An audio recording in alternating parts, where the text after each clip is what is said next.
Mon nom est Steve Charrette, j'ai 51 ans.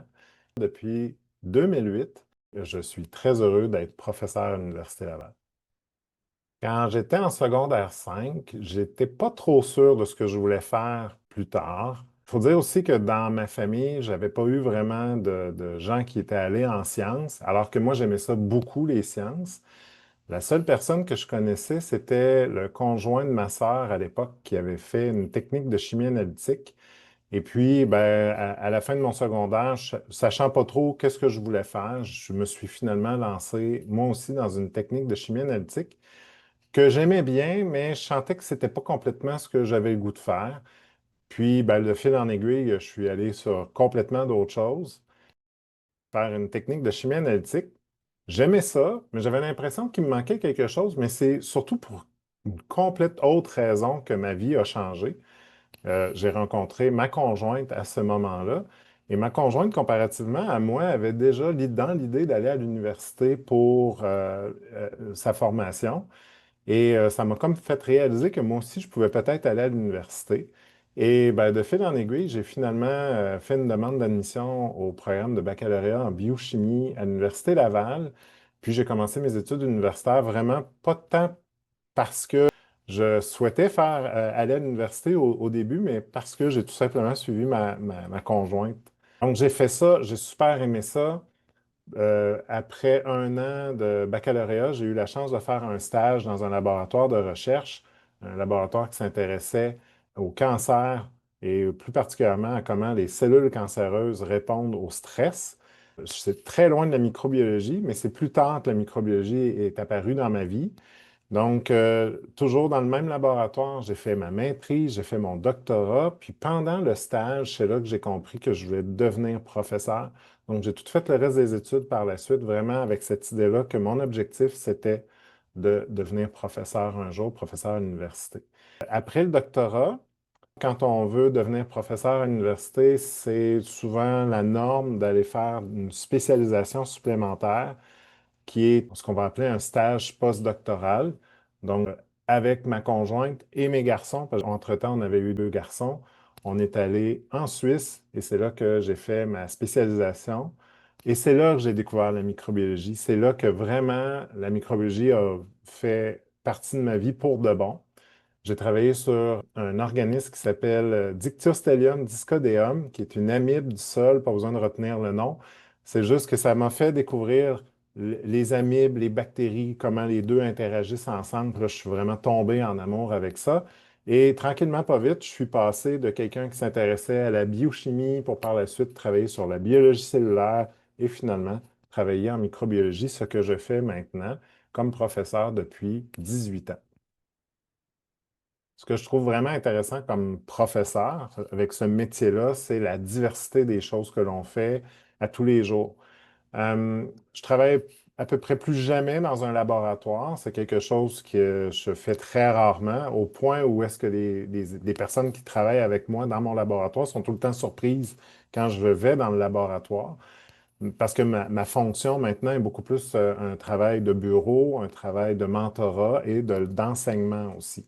Donc, comme professeur, on a bien sûr des cours que l'on donne à des étudiants de différents niveaux, baccalauréat, maîtrise, doctorat. Puis on a aussi des étudiants dans nos équipes de recherche, parce qu'on fait de la recherche comme professeur à l'université. Et c'est des étudiants qui réalisent des expériences, puis moi, je suis là pour les superviser, leur faire des suggestions, les encourager, etc., pour pouvoir les aider à avancer dans leurs projets. Puis vient avec ça aussi tout l'aspect là, de la communication scientifique, donc présenter nos recherches dans des événements, dans des congrès, aussi rédiger des articles, rédiger différents textes qui vont être diffusés de différentes façons pour soit que d'autres scientifiques sachent ce que l'on fait dans notre travail de recherche ou pour que le grand public d'un autre côté puisse aussi découvrir ce que l'on fait comme travail de recherche. Comme professeur, je pense que ce que j'aime le plus, c'est vraiment la possibilité d'interagir avec des étudiants, de les voir s'épanouir dans leur parcours académique. C'est vraiment ce que j'aime le plus. Ces gens-là vont découvrir ce qu'ils aiment souvent au travers de leurs études, vont se spécialiser et développer des compétences qui sont faites grâce à leur parcours qu'ils font avec mon équipe de recherche. Et ça, j'aime vraiment ça. C'est cette possibilité-là d'offrir des choses nouvelles à ces étudiants-là pour qu'ils puissent se dépasser, puis les accompagner vers leur futur professionnel. Sinon, du côté des choses moins intéressantes, ben, ce qui est le plus lourd dans mon métier, c'est la recherche de financement. Qu'est-ce que je veux dire par là? C'est que ben, malheureusement, si on veut faire de la recherche, si on va avoir des étudiants dans notre laboratoire qui font de la recherche avec nous, ça nous prend des subventions. Donc, de l'argent qui nous est donné, ça peut être soit par les gouvernements ou par d'autres sources de financement qui vont être des sommes d'argent qu'on va pouvoir utiliser pour, par exemple, payer des employés qui vont nous aider à superviser les étudiants ou aussi payer le matériel qu'on utilise dans les laboratoires, payer pour l'utilisation de certains appareils spécialisés, etc., etc. Donc, tout ça, ça coûte des sous et il faut donc trouver cet argent-là. Il faut faire des demandes de subvention, ça veut dire proposer dans un texte le projet que l'on veut réaliser, le budget dont on a besoin. Et après ça, on soumet ça à un organisme de financement qui va l'analyser et qui va décider par la suite s'il va nous accorder le financement ou pas. On pourrait penser que c'est automatique. Malheureusement, ce n'est pas le cas. Ça dépend beaucoup des différents programmes, tout ça, mais des fois, il y a les taux de succès, donc la proportion des gens qui soumettent des demandes de subvention et qui obtiennent les fonds peut être très bas dans certains cas. Et donc, des fois, on travaille, mais on n'a pas de résultat au bout de ça. Donc, je dirais, c'est probablement la chose que je trouve la plus frustrante, c'est de me faire dire non quand je dépose des super projets que moi, je suis convaincu, mais que finalement, on n'a pas cette réponse-là au bout de la ligne. Comme microbiologiste, moi en tant que professeur, mais aussi mes étudiants qui font des expériences dans le laboratoire, on travaille avec des microbes au quotidien. On les étudie pour mieux les comprendre. Souvent, on va travailler sur des microbes qui sont des agents pathogènes, c'est-à-dire des micro-organismes qui peuvent rendre, dans notre cas par exemple, c'est des poissons ou des porcs malades et on essaie de comprendre pourquoi il en est ainsi, mais surtout aussi des moyens de combattre les maladies provoquées par ces bactéries-là. Et donc, pour nous, c'est des amis dans le sens où on aime ça travailler avec eux, on découvre plein de choses à leur sujet. À chaque nouvelle expérience, on en apprend un peu plus, puis on trouve ça toujours plus fascinant à chaque fois. Mais pour les gens qui vivent avec les problèmes provoqués par ces bactéries-là, c'est sûr qu'eux, c'est leur ennemi. Et donc, là, nous, on essaie d'être leur ami à ces gens-là en comprenant comment que les bactéries causent problème et comment on peut les aider à s'en débarrasser. C'est sûr que devenir professeur universitaire, c'est pas quelque chose qui est fréquent dans le sens où le nombre de postes de professeurs en microbiologie au Québec, on peut le compter comme étant peut-être quelques dizaines de professeurs seulement. Si on élargit un peu plus aux sciences biologiques, on est plutôt dans quelques centaines peut-être. Donc, il n'y a pas beaucoup de gens nécessairement qui réussissent à occuper ce genre de fonction-là. Alors, je me sens très privilégié d'avoir ce rôle de professeur-là.